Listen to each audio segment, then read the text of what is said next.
Afghanistan is witnessing a constant surge in the violence with no clear end in sight for a war that has turned into a bloody stalemate. A large number of civilians and security forces are being killed on a daily basis in Taliban attacks across the country. Meanwhile, Taliban and the US military are trading allegations of agreement violations at a time when the ongoing negotiations in Qatar are facing uncertainty. A report. The Taliban are advancing and attacking in districts across Afghanistan, despite a deal signed with the US in February, which seemed to promise a respite to a country exhausted by war. Once again, a car bomb targeting an Afghan police headquarters in the western province of Ghor killed at least 12 civilians and wounded more than 100. While no group claimed responsibility, Afghan officials directly blamed the Taliban. تروریستان امروز به دوام جنایات خود علیه مردم افغانستان با انفجار دادن یک موتر مملو از مواد انفجاری در مقابل ریاست امور زنان و شهدا و معلولین در نزدیک قراول قماندانی امنیه ولایت غور 12 تن از هموطنان ملکی ما را شهید و 100 تن دیگر را مجروح نمودند. این جنایت بزرگ و عمل نابخشودنی است.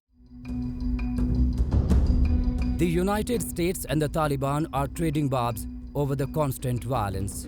The insurgent group facing the international condemnation for a deadly assault on southern Helmand province that prompted the United States to launch airstrikes in support of Afghan forces has accused the US military of violating their February accord. However, dismissing these accusations as unfounded and inflammatory rhetoric, US Special Envoy Zalmay Khalilzad said it would not help in advancing the peace process. He stressed upon the need for strictly adhering to all articles of the US-Taliban Pact and Washington's understanding with Kabul to gradually reduce Afghan hostilities. Meanwhile, as rising violence is threatening to derail Afghan peace talks, the head of NATO recently said that the military alliance will not leave Afghanistan until security conditions allow, even as some US troops might be hoping to be back home in time for Christmas.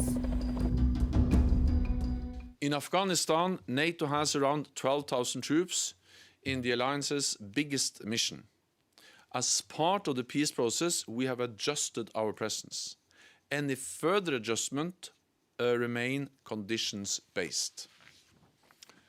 The Taliban must live up to their commitments, significantly reduce the levels of violence, and pave the way for a ceasefire.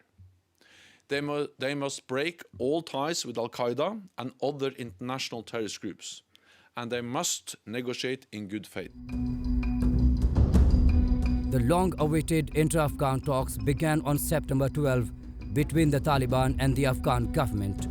The talks are ongoing, with the two sides still wrangling over procedural rules and an agreed agenda. The Taliban has demanded that any disputes during the negotiations must be settled using Hanafi jurisprudence and that the talks should be built upon the deal the Taliban signed with the US government in February. The Afghan government, which was not a party to the US-Taliban deal, has rejected the Taliban's demands on both counts and wishes for a more neutral approach to encompass the diversity of the country that includes Shiites and others.